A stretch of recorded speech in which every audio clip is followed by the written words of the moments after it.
turbo computer. This is a Stellar 500 megahertz machine, 256 megabytes of memory. We have options that run anywhere from 2 up to 32 gigabytes of hard disk drive that go with it. There's a fine line between innovation and absurdity.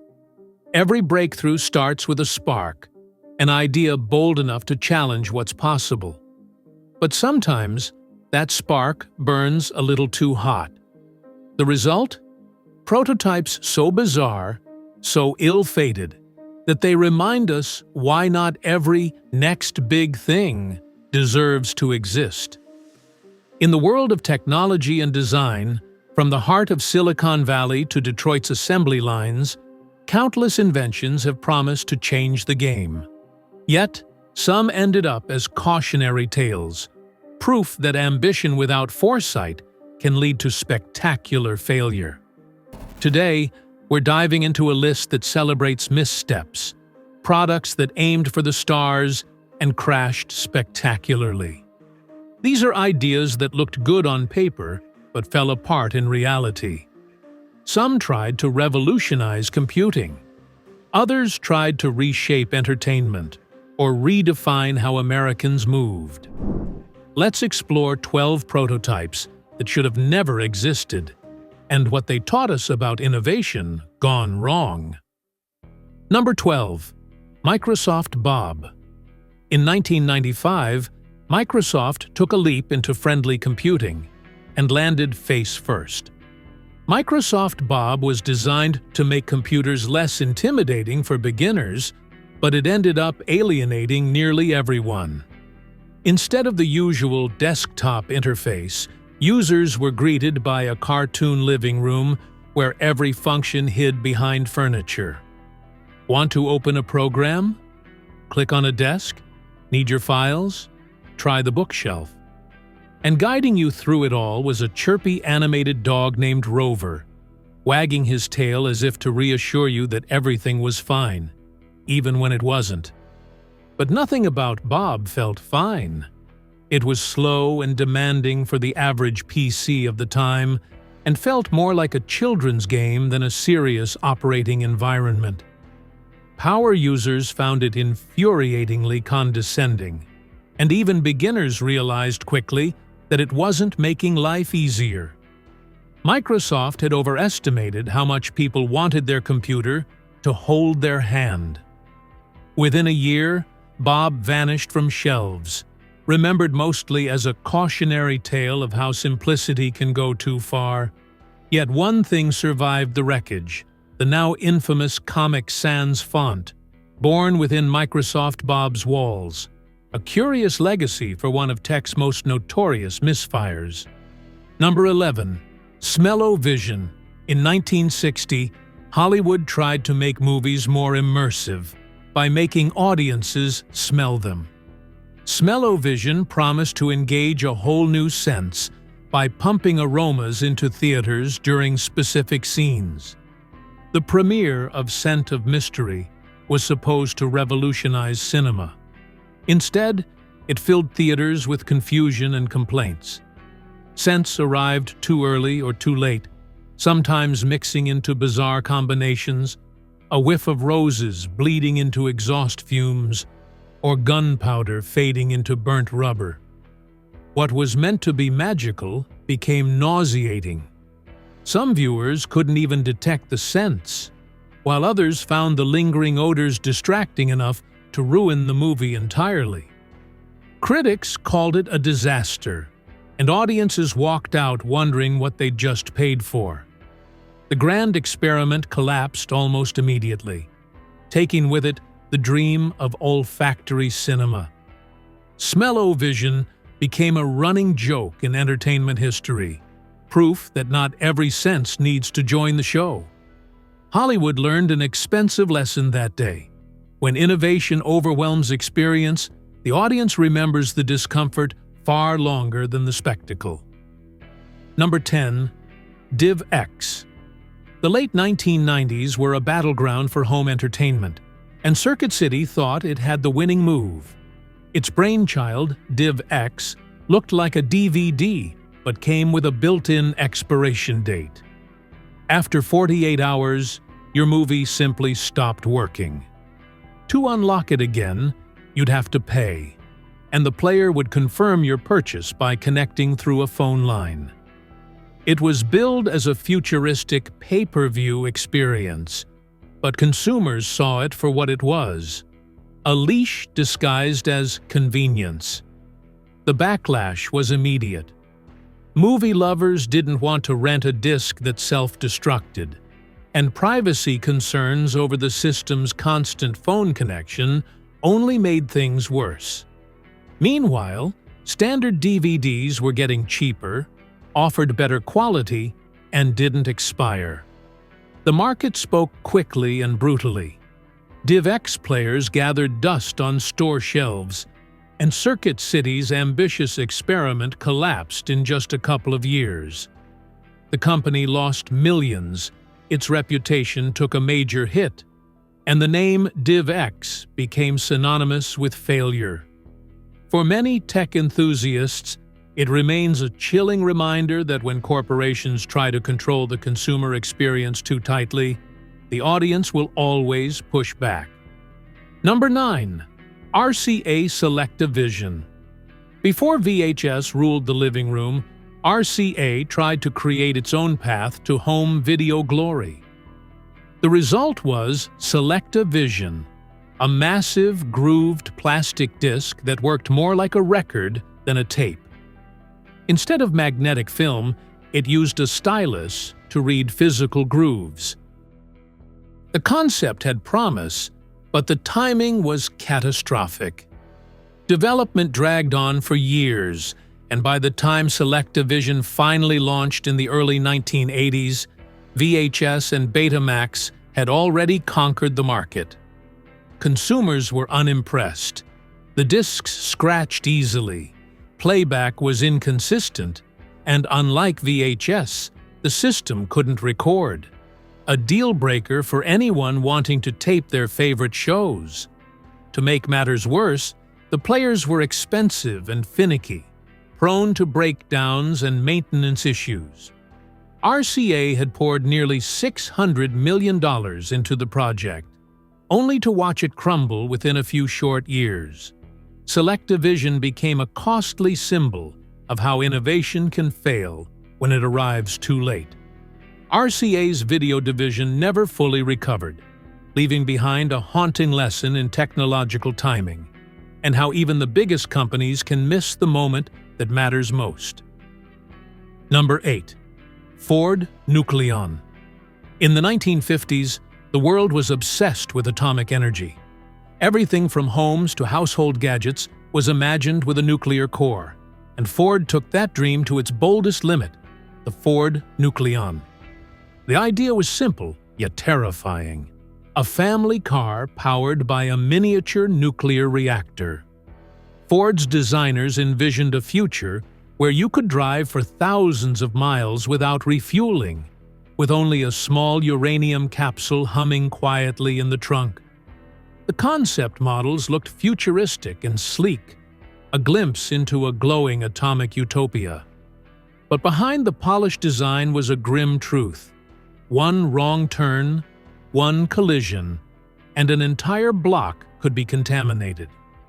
Engineers quickly realized that the radiation shielding alone would weigh as much as a tank, making the dream not just impractical, but dangerous. Ford never built a working prototype, but they displayed scale models proudly, capturing that post-war optimism that anything, even a nuclear-powered car, was possible. Today, the Ford Nucleon stands as one of the most chilling what-ifs in automotive history. It's a haunting symbol of a time when innovation sprinted faster than reason, and imagination ignored the risks that came with tampering too closely with atomic power. Number 7. The video phone. For decades, the video phone was the great promise of communication, a vision of the future where every call would be face-to-face. AT&T's picture phone debuted in the 1960s, showing the world what that future might look like. But once people actually tried it, the excitement vanished. The picture phone was expensive, the image was grainy, and it forced people to confront something they hadn't considered. Most of us don't want to be seen every time we talk. Conversations suddenly felt awkward and performative. People worried about their appearance or whether their home looked presentable. Add in the enormous cost and limited infrastructure, and the picture phone quickly became an unwanted luxury. Later versions in the 90s and 2000s tried to revive the idea, but by then, the concept carried the weight of failure. Ironically, the dream eventually came true, not through dedicated devices, but through the software built into our smartphones and laptops. FaceTime, Zoom, and countless apps finally made video calls effortless. The technology had always been promising, but the world simply wasn't ready to stare into its own reflection just yet. The video phone's early failure was less about technology and more about human comfort. Number 6. Google Glass. When Google Glass appeared in 2013, it looked like something straight out of science fiction. A sleek, minimalist headset that projected information into your field of vision. Directions, messages, even photos snapped with a simple voice command. It promised to blend the digital and physical worlds seamlessly. But it didn't take long for reality to catch up. The device cost $1,500, but money wasn't the issue. It was trust. The built-in camera made people uneasy. You could be recorded without knowing it, and in public spaces, that felt like an invasion. The backlash was swift. Bars, cinemas, and even restaurants banned the headset.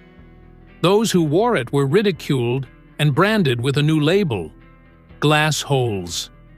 The technology was ahead of its time, but the world wasn't ready to wear surveillance on its face. Google eventually shifted the product to industrial use, where privacy mattered less and utility mattered more. Still, the reputation never recovered. Google Glass became a warning, not just about failed gadgets, but about how quickly innovation can turn eerie when it ignores the boundaries of personal space. Number 5. Segway. When the Segway was revealed in 2001, the hype was off the charts. Investors claimed it would redefine transportation, reshape cities, and eliminate walking altogether. It was hailed as the invention that would change the world. But when it finally rolled onto the streets, the excitement turned into confusion. The Segway was undeniably clever, self-balancing, electric, and futuristic, but it wasn't practical. Priced at nearly $5,000, it was far too expensive for casual use. Sidewalks weren't designed for it, and riding it through traffic felt risky. It didn't replace cars, bikes, or even walking. Instead, it became a novelty used by mall cops, city tours, and tech enthusiasts who wanted to make a statement.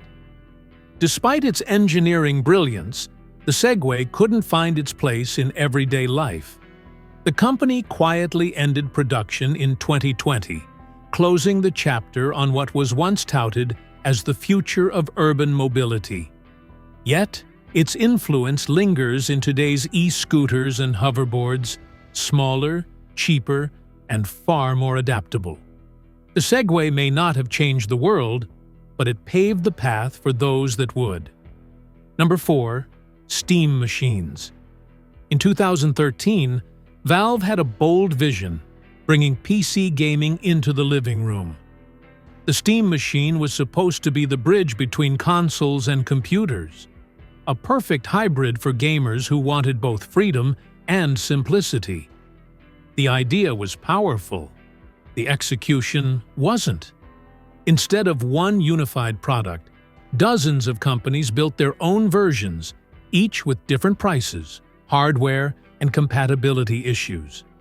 The result? was chaos. Games ran inconsistently, software updates were slow, and by the time the hardware reached stores, the market had already moved on. PlayStation and Xbox were cheaper, more polished, and instantly ready to play. PC gamers didn't need a console to do what their desktops already could, and console players didn't want the complexity. Valve's dream fell into the gap between the two worlds and disappeared almost without a sound. Years later, Valve returned with the Steam Deck, a handheld system that finally succeeded where Steam machines failed. But the ghost of that earlier misstep still lingers, reminding gamers that even brilliant ideas can falter when they try to please everyone and end up pleasing no one. Number 3. Archos Android Media Player.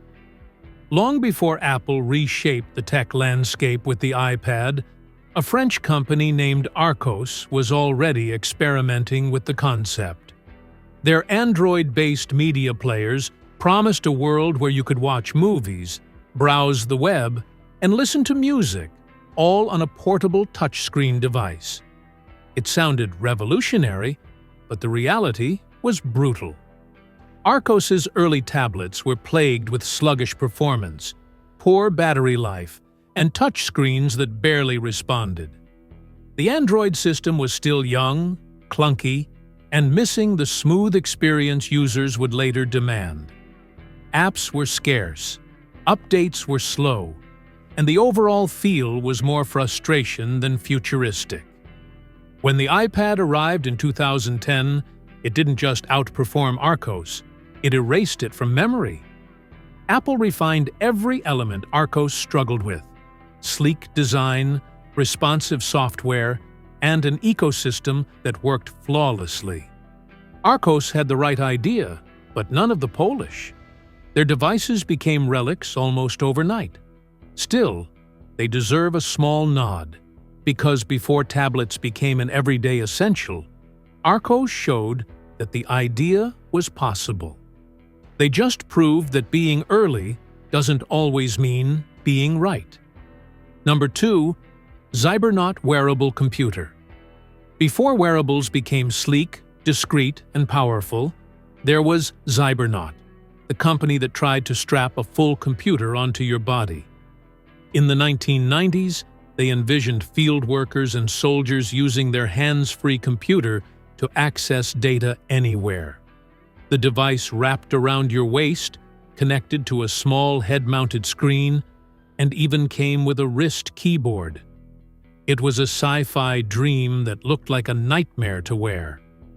The system was heavy, awkward, and barely functional. The display strained the eyes, the batteries drained quickly, and the overall setup made users look like they were preparing for space travel rather than fixing an engine. Usability was another disaster. Typing or clicking while wearing the gear felt almost impossible. Zybernaut collapsed by the early 2000s, taking millions in investor money down with it. Yet, their failure foreshadowed the rise of smartwatches, AR glasses, and lightweight wearable tech decades later. The company's vision wasn't wrong, it was simply buried under the weight of its own ambition. Zybernaut's clunky prototypes remain a striking reminder of just how far technology had to evolve before wearable computing became a reality. Number 1. Verizon Go 90. In 2015, Verizon decided it wanted to join the streaming wars. The result was Go 90, a mobile-only video platform aimed squarely at young audiences. The name referred to turning your phone 90 degrees to watch videos, a clever marketing touch that couldn't save what was coming next. Go 90 launched with fanfare, exclusive shows, and major investments in digital content. But users didn't bite. The interface was confusing, the app was glitchy, and the content lacked anything truly worth watching. Verizon threw over $1 billion into production deals and marketing, but the platform never found its identity. It wasn't YouTube, it wasn't Netflix, and it wasn't fun. By 2018, Verizon quietly shut it down. What was meant to be a bold entry into mobile entertainment became one of the biggest digital flops of the decade. The lesson was clear. Money can buy talent and technology, but it can't buy cultural relevance.